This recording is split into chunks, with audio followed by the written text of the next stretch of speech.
Ladies and gentlemen, it has been officially announced by Kabam a few moments ago that next Wednesday, on the 6th of September, Act 5 Chapter 3 is coming to Marvel Contest of Champions.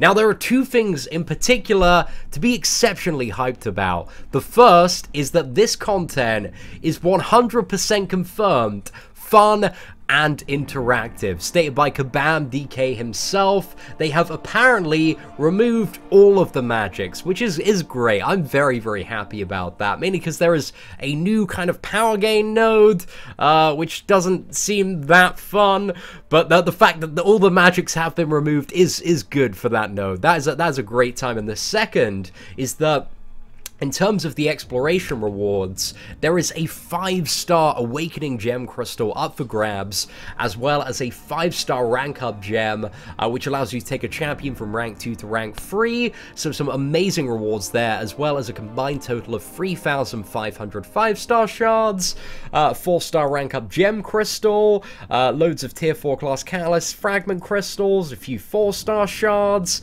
a couple of T4 basics. So there's a big earn on in terms of the rewards. And but yeah, we're gonna break down this post and talk about kind of the various stuff that is coming with this chapter. And I think kind of one of the biggest things as well in terms of the enemies is it has been confirmed in this post that the Grand Master is not going to be the final boss of this chapter. So this means most likely that the Grand Master is going to be the overall final boss of Act 4. So yeah, bit of an interesting one there, because I think that most people were kind of, you know, myself included, we are anticipating Grand Master in the next one and then some sort of mysterious boss after. But you know, thinking about it, kind of does make sense that, you know, the whole act is split out. You know, first half is Collector, second half is Grand Master. So yeah, that does make a bit of sense, I guess. Like, you know, hopefully there won't be anything too terrible in this one, so we're gonna have to see. So anyway, let's where are we starting off? So the first thing is the PI power index of the enemies is gonna range between 17,000 and 2,100. Sorry, 21,000. So yeah, it's interesting. Not too much of a bump up from the previous chapter, but there are some nodes that are gonna gimp the damage output of certain champions quite a bit, so I'm not too sure, you know, if that's gonna make a huge difference there, but it's certainly not an insane bump up in terms of the average PI in comparison to the previous one. So the first thing that they have, and this is something I don't like fully understand the point of it at the moment, and my cat's just decided to jump on the desk there, but you're gonna get keys for completing various quests. Like every time you complete one of the quests, you get a class key, and then you use that key to go back and like unlock various paths and stuff. But I just don't really understand the point of it. I don't really understand like what keys bring to the maps, or, you know, because you do the initial completion and you go back and do the exploration. Like that's pretty much always the order that pretty much everyone does it in. And you know, if you do in that order, then getting the keys in a certain way, just, yeah, I don't really like see the point of it, or kind of what it brings to the table there. If via doing the first completion you get all the keys and you've got them permanently. So yeah, I'm a little bit confused as to exactly how that is going to work, but you know, we're gonna have to see that one. And they talk about kind of a new update to the user interface of the game, being that you can like tap on items and chests on the quest board to view their names and descriptions. So that seems like a bit of an interesting one as well. Like, you know, if you were ever curious what health potion is, I don't think it's going to be like super. You are demanding so much. I gotta do this video, mate. You wanna go chill? Just go chill. I gotta finish this off. Like, the people, they need to know about 5.3 Sapphire. Okay, let me just put you. Let me settle you in. Let me settle you in. So yeah, just back to quickly recap what we were talking about. I don't really understand the point of the class key gates. Like they seem a little bit redundant. Doesn't seem like it adds anything super exciting to the maps. But the items hover over. That seems like a pretty cool addition. You know, that comes with this, I assume, mini patch there. And there is not going to be an insane boss like the Collector, just something we talked about. So now we move on to talking about the buffs. So essentially every chapter is going to have a kind of global buff that means like all champions but one class reduce their attack by 50%. I'm not really like too sure how I feel about that. Obviously, like it's a lot better than having something like really annoying to deal with, like Bane. Like Bane, in my opinion, was just like a terrible node, just due to the fact that even if you're playing perfectly, like you'd still take a little bit of damage here and there. And I didn't like there wasn't you know, a bit of a safety buffer in terms of the transfer. It's certainly better than that, but just a flat 50% attack reduction.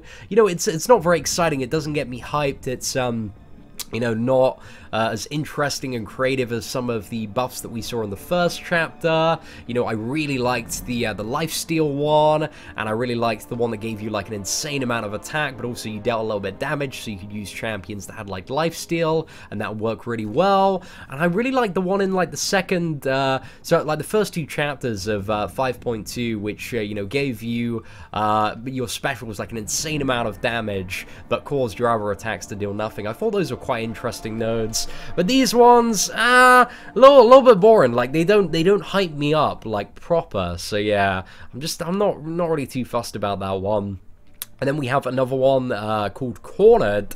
So this one, I'm not really too sure how I feel about this. I guess it's alright. There are plenty of champions that play around there, but I guess I just don't like the idea of like nodes and stuff that are just like, oh, don't use this champion, or like if you use this champion you're going to be like really gimped. I like nodes that have like something a little bit interesting, or champions that nodes that kind of like reward the player if they use certain champions you know, in a very creative way, like, you know, the attack one that continually drained health. Like, I quite like that one. But this one is essentially, whenever a damage over time debuff is applied to this champion, I'm assuming the opponent, they gain a certain % more power for the duration of the debuff. And there are 3 versions of this. We're going to see 100%, 200%, and 300%. So yeah, it's only damage over time debuffs, so you can still use champions like Magic. I assume are going to be pretty good for this. But yeah, it's just basically going to be like, don't use bleed champions really, or poison champions. It's mainly bleed champions for the most part when it comes to damage over time stuff. And yeah, it's not a passive power gain like Hyperion. It's simply X more power from all sources. So yeah, I'm not too sure how this one's going to be. I think it's going to be quite manageable, but it just looks like, you know, the theme of this chapter, from what I see, is just kind of really like slow, long fights where you have gimped attack and you can't use all your crazy champions with their super good debuffs. So yeah, I'm not too sure about that one. However, this one does look pretty cool. Power Reserve, special attacks for both champions cost 50% less power. So this one's interesting. Do you fire off like a special 2 and then you go back to the special 1?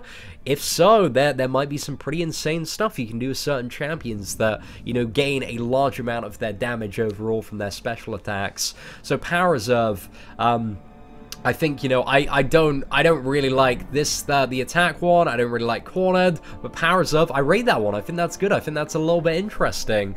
So yeah, very cool. And then the beta test about removing all the magics and creating some fun and interactive content. That is some awesome stuff there. And they're talking a little bit, there's some paragraphs and stuff about kind of the general rewards for Act 5. They're talking about while 4 stars have become more common, a lot of people want 5-star stuff, so that's why they're introducing the 5-star rewards here, but also keeping, you know, the 4-star rank up gem and all the 4-star shards. And they're talking about legends for Act 5, so Legends is not going to be calculated for Act 5 until Chapter 4 is released, and they're targeting for a December 2017 release, but it might be a little bit later. That's kind of the disclaimer they're throwing out there. But if you want to go for Legends in Act 5, they are just saying to make sure that you've explored 100% of the first 3 chapters before December, which I don't think is a huge ask to do. So yeah, you know, if you're kind of aspiring to go for Legends for Act 5, make sure you get that stuff done.